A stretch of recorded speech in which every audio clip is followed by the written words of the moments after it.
Good morning, students.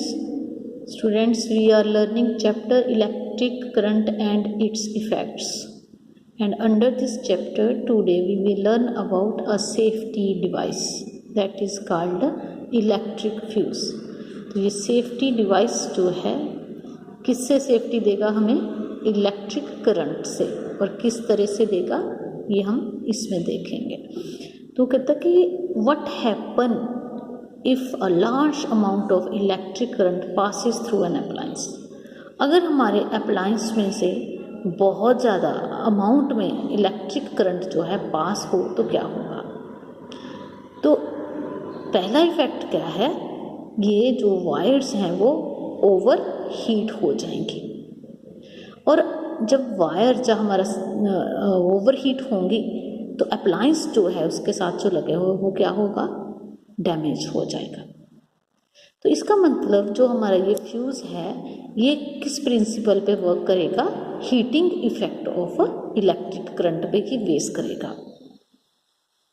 और this situation which situation, ये जो large amount of electric current का पास होना है किसी अप्लायंस में, जिस सिचुएशन जो है कब अराइज होगी? तो this situation arise as a result of some fault in the circuit. और अगर हमारे सर्किट के अंदर कोई फॉल्ट आ गया है तो ये सिचुएशन अराइज होगी। विच सिचुएशन, जिसमें कि large amount of electric current जो है पास होगा थ्रू अप्लायंस। तो एंड ये जो सिचुएशन अगर अराइज होगी सर्किट के अंदर तो इससे क्या होने वाला है? And can be extremely dangerous, ये बहुत ही खतरनाक होगी। और इससे क्या होगा? फायर, आग लग जाएगी। तो आपने कभी सुना होगा कि शॉर्ट सर्किट होने की वजह से किसी शॉप को या किसी मॉल के अंदर जो है आग लग गई। तो ये जो शॉर्ट सर्किट होता है ये किस वजह से होगा? अगर जो करंट का अमाउंट है जितनी हमें ज़रूरत है उससे बहुत ज़्यादा आ गया हो तो उससे बचने के लिए हम एक सेफ्टी डिवाइस का यूज़ करते हैं जिसे हम फ्यूज़ कहते हैं। To prevent electric appliance from getting damaged from the excessive flow of current, a safety device called fuse is used. तो फ्यूज़ क्या हुआ फिर? डेफिनेशन क्या बनी? Electric fuse is a safety device used in the electric circuit. Electric circuit के अंदर हम इसे यूज़ करते हैं और ये एक सेफ्टी डिवाइस होता है। ये इसकी डेफिनेशन होगी। नाउ यहाँ पे फिगर्स में दिखाए हुए हैं हमें कुछ ट्रेडिशनल टाइप के फ्यूजेस जो हमारे घरों में लगे होते हैं। इस तरह स्विच बोर्ड पे आपने देखा होगा। तो इसके अंदर क्या होता है? एक फ्यूज़ वायर होती है। तो ये फ्यूज़ वायर जो होती है हमने ऐसी ली होती है जिसका कि मेल्टिंग पॉइंट जो है लो होगा। अगर इसका मेल्टिंग पॉइंट हाई होगा तो करंट तो पास होता रहेगा। अगर लो होगा, जैसे ही ज़्यादा करंट आएगा तो ये ऑटोमेटिकली क्या हो जाएगी? मेल्ट हो जाएगी। तो इसी वजह से मैंने बोला था कि ये जो है ये वर्क करता है किस प्रिंसिपल पे? हीटिंग इफेक्ट ऑफ करंट पे ये बेस प्रिंसिपल जो है इस पे ये वर्क करता है। तो आपने ये याद रखना है कि the greater the current the more is the heating caused. जितना ज़्यादा करंट होगा उतनी ही ज़्यादा हीट प्रोड्यूस होगी। An electric fuse consist of a thin wire usually placed inside a glass और सेरेमिक कार्टेज। ये ग्लास का है, ये सेरेमिक का है। तो the wire is made of a material that melts easily when heated. तो मैंने कहा वो क्या होना चाहिए? लो मेल्टिंग पॉइंट का। ऐसे मटेरियल हमें यूज़ करना है जिसका मेल्टिंग पॉइंट कम होगा।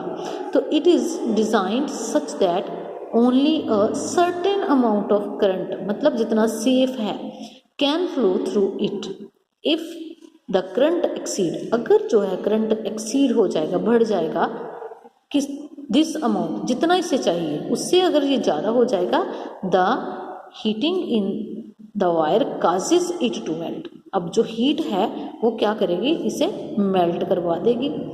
और जैसे ही मेल्ट होगा तो क्या हो जाएगा, सर्किट जो है ब्रेक हो जाएगा और हमारे जो गैजेट हैं वो सेफ हो जाएंगे।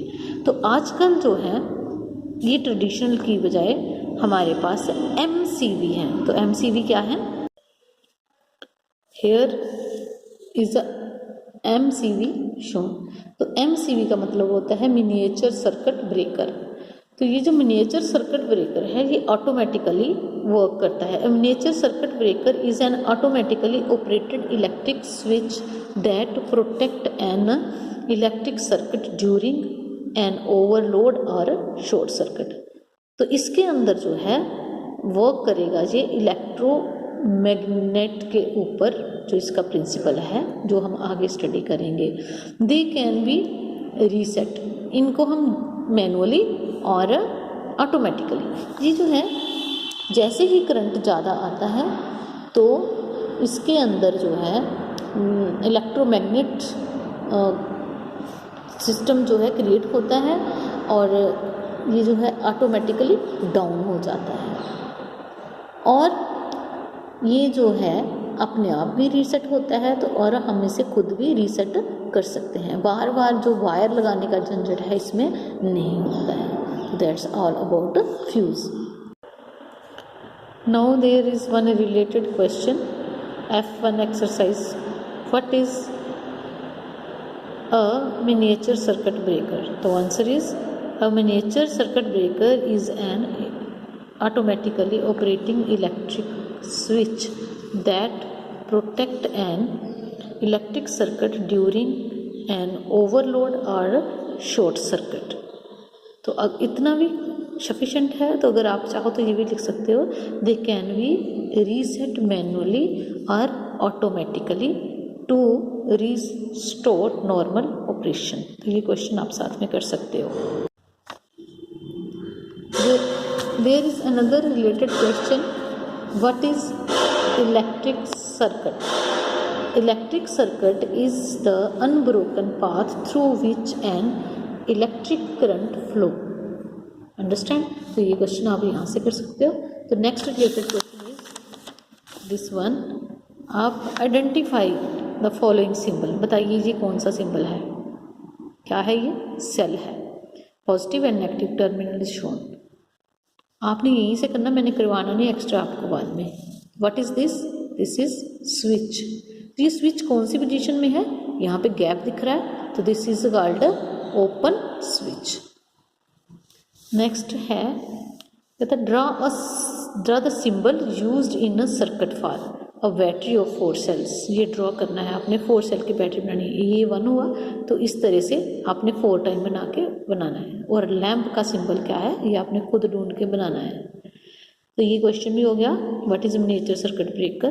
Draw a circuit diagram using cell, switch and lamp connecting wire and the direction of flow of current in the diagram. State the role of any one of the above. इसको आप ढूंढना, तो मैंने कल की video में ये बताया था। तो ये आपका होम टास्क भी है साथ में। यस बेटा, the combination of 2 or more cell is called a, क्या बोलना चाहिए उसे? हम बैटरी बोलते हैं। The safety device based on the heating effect of electric current, अभी हमने पढ़ा है, उसे हम क्या कहते हैं? फ्यूज़ कहते हैं। तो we use dash to draw a circuit diagram, अभी हमने बताया, उनको हम क्या कहते हैं? सिंबल कहते हैं। तो आपने रीडिंग करनी है चैप्टर की जितना पढ़ाया, और साथ में रिलेटेड क्वेश्चंस को फाइंड करना है। थैंक यू बेटा।